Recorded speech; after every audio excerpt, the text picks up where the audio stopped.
Shalom, selamat malam jemaat Tuhan. Berjumpa lagi melalui renungan malam pada saat ini.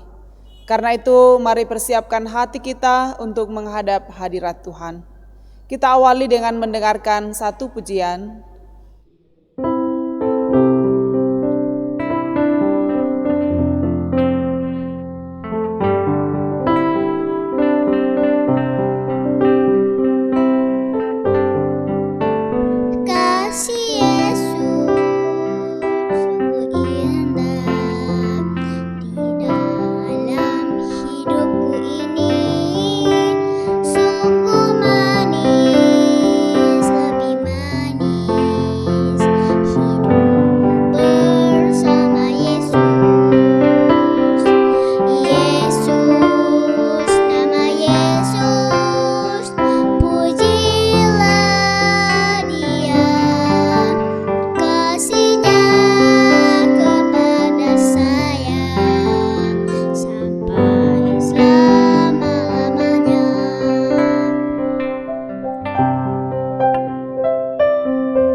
Firman Tuhan akan diberitakan, mari kita mohon pimpinan Tuhan di dalam doa.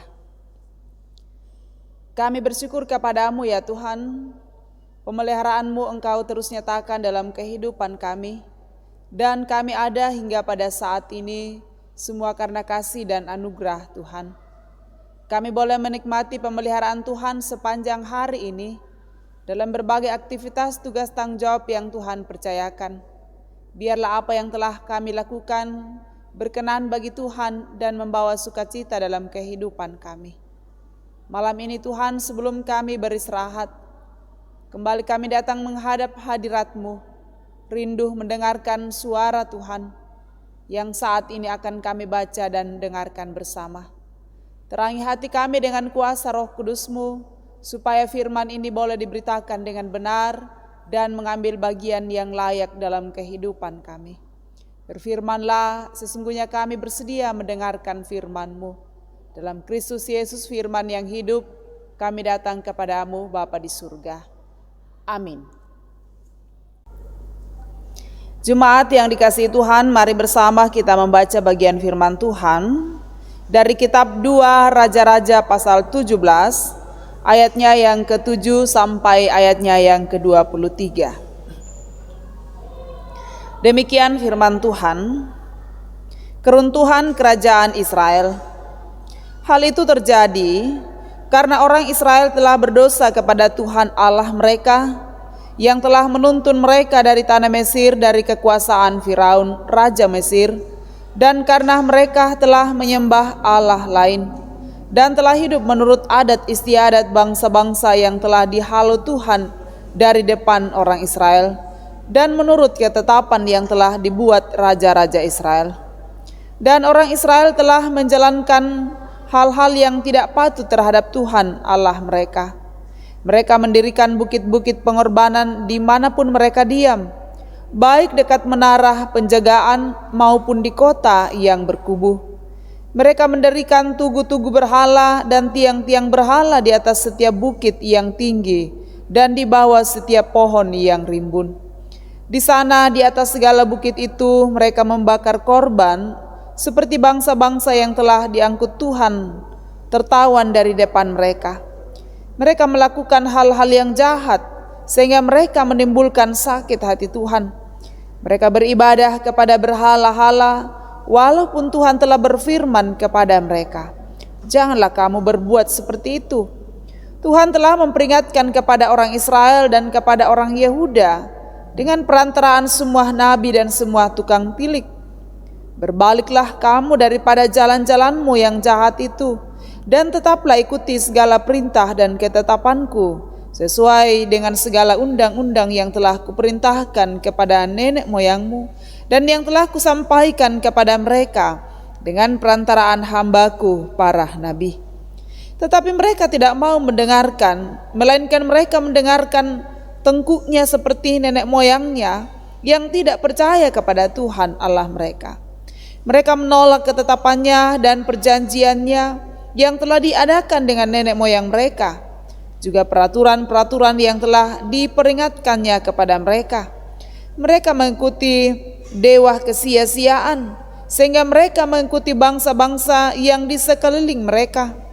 Walaupun Tuhan telah memerintahkan kepada mereka, janganlah berbuat seperti mereka itu. Mereka telah meninggalkan segala perintah Tuhan Allah mereka, dan telah membuat 2 anak lembu tuangan. Juga mereka sujud membuat patung Asyerah, sujud menyembah kepada segenap tentara langit dan beribadah kepada Baal. Tambahan pula mereka mempersembahkan anak-anaknya sebagai korban dalam api, dan melakukan tenung dan telah, dan memperbudak diri dengan melakukan yang jahat di mata Tuhan, sehingga mereka menimbulkan sakit hatinya. Sebab itu Tuhan sangat murka kepada mereka Israel dan menjauhkan mereka dari hadapannya. Tidak ada yang tinggal kecuali suku Yehuda saja. Juga Yehuda tidak berpegang pada perintah Tuhan Allah mereka, tetapi mereka hidup menurut ketetapan yang telah dibuat Israel. Jadi Tuhan menolak segenap keturunan Israel. Ia menindas mereka dan menyerahkan mereka ke dalam tangan perampok-perampok, sampai habis mereka dibuangnya dari hadapannya. Ketika ia mengoyakkan Israel daripada keluarga Daud, maka mereka mengangkat Yerobeam bin Nebat menjadi raja.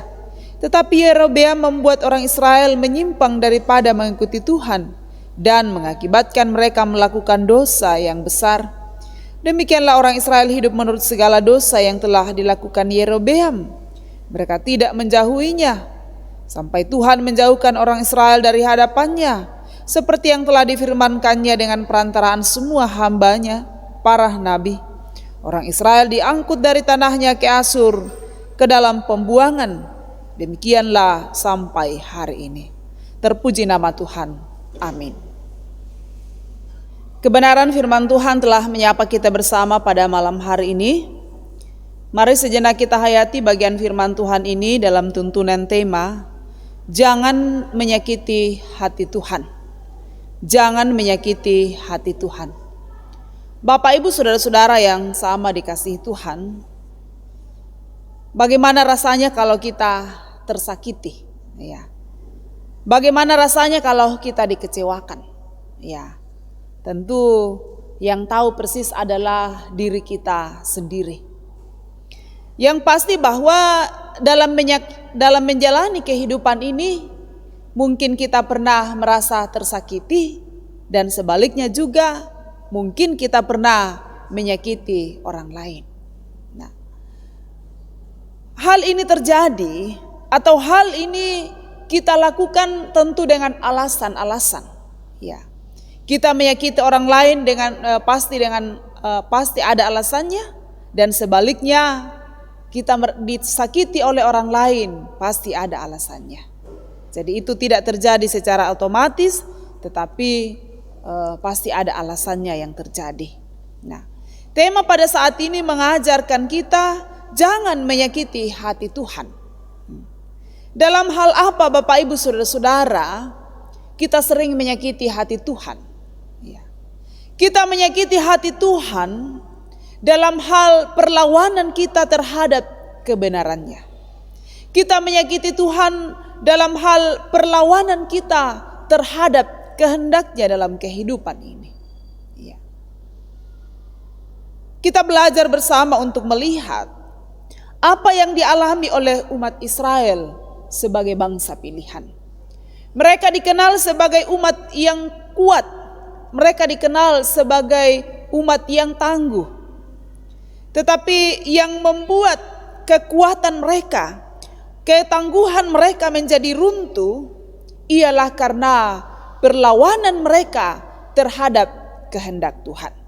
Nah, kita tahu bersama bahwa kerajaan Israel runtuh karena kejahatan Hosea bin Eva yang melakukan apa yang jahat di mata Tuhan bersama dengan seluruh Israel. Melakukan apa yang jahat di mata Tuhan. Dan itu bukan hanya dilakukan oleh dia sebagai seorang pemimpin, tetapi juga didukung atau dilakukan oleh umat Allah, dalam hal ini bangsa Israel. Mereka melupakan kebaikan Tuhan dengan ikut serta dalam penyembahan seperti kebiasaan bangsa-bangsa yang ada di sekelilingnya. Mereka melupakan kebaikan Tuhan. Mereka tidak ingat lagi, mereka tidak sadar lagi siapa yang menuntun, siapa yang memelihara kehidupan mereka sehingga mereka bisa lepas dari tanah perbudakan. Dan itu yang mereka lupakan dalam kehidupan, sehingga yang dilakukan bukannya penyembahan kepada Allah, tetapi yang mereka lakukan adalah penyembahan kepada dewa-dewa sebagaimana kebiasaan bangsa-bangsa yang ada di sekitar mereka. Singkat cerita bahwa kehidupan umat saat itu, mereka hidup sesuai dengan keinginan mereka. Bukan hidup sesuai dengan keinginan Tuhan. Bukan hidup sesuai dengan apa yang Tuhan inginkan dalam hidup mereka. Tetapi mereka hidup sesuai dengan keinginan mereka sendiri. Hal inilah yang membuat hati Tuhan sedih dengan keadaan yang terjadi. Di ayat 18 dikatakan, sebab itu Tuhan sangat murka kepada Israel dan menjauhkan mereka dari hadapannya. Tidak ada yang tinggal kecuali suku Yehuda saja. Bukannya Tuhan setuju atau sepakat dengan apa yang umat lakukan. Tetapi Tuhan murka, Tuhan marah terhadap apa yang telah terjadi di antara umat pada saat itu.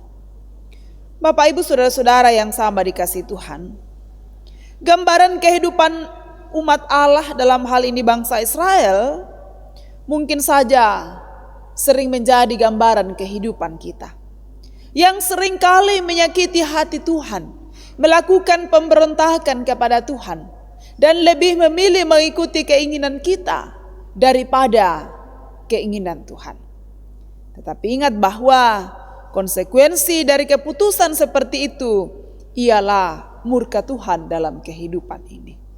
Sehingga kalau kita mau Tuhan murka, ya silahkan lakukan apa yang kita inginkan.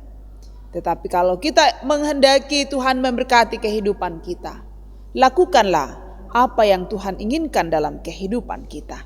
Janganlah kita menyakiti hati Tuhan, tetapi biarlah kehidupan kita senantiasa menyenangkan hati Tuhan. Roh Kudus menyempurnakan firman-Nya dan kita semua tetap diberkati dalam menjalani kehidupan ini. Amin. Mari kita berdoa. Kami bersyukur untuk firman-Mu yang kembali menyapa kami pada malam hari ini. Terus mengingatkan kami untuk tidak menyakiti hati Tuhan dalam kehidupan kami. Kami sadar Tuhan bahwa pemberontakan kami, perlawanan kami terhadap kehendak Tuhan dalam hidup ini sesungguhnya bagian dari kami menyakiti hati Tuhan. Dan apa yang kami lakukan di dalamnya juga ada konsekuensi yang harus kami tanggung, yaitulah murka Tuhan. Nah, ketika kami tidak menghendaki murka Tuhan terjadi, itu berarti bahwa ada kesiapan hati kami untuk terus melakukan kehendak Tuhan dalam hidup ini. Sungguh kami tidak mampu ya Tuhan. Kuasa kegelapan lebih dominan terjadi dalam hidup kami yang membuat kami terjatuh dan menyakiti hati Tuhan. Karena itulah kami mohon belas kasihan Tuhan akan terus menuntun dan menjaga kami, sehingga kami semakin dipeliharakan oleh Tuhan, bahkan kami semakin mendekatkan diri kami hanya kepada Tuhan. Bapa di surga, kami berdoa untuk kehidupan kami sebagai jemaat-Mu. Ada berbagai pergumulan yang kami hadapi. Kami percaya bahwa kasih-Mu akan terus menuntun dan menjaga kami semua. Ketika kami tak berdaya, lemah karena penyakit, Tuhan topang dan sembuhkan. Ketika kami tidak sanggup menjalani kehidupan ini karena peristiwa duka, kami percaya bahwa Engkau memulihkan dan menghibur kami.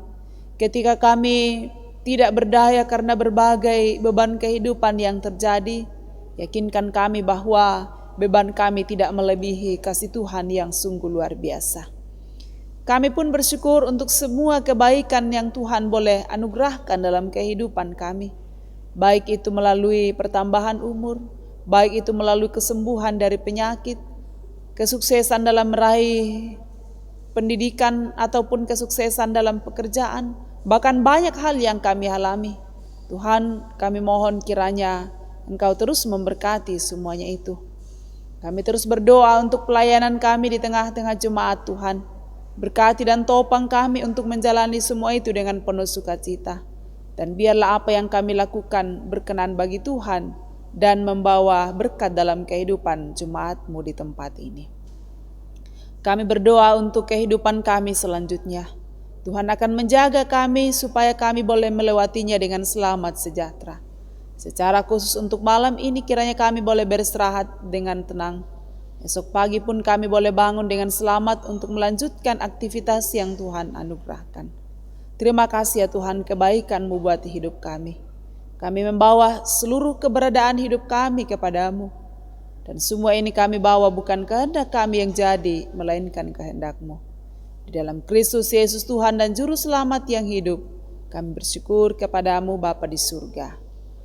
Amin. Demikian ibadah kita, terima kasih dan selamat malam buat kita semua. Tuhan memberkati.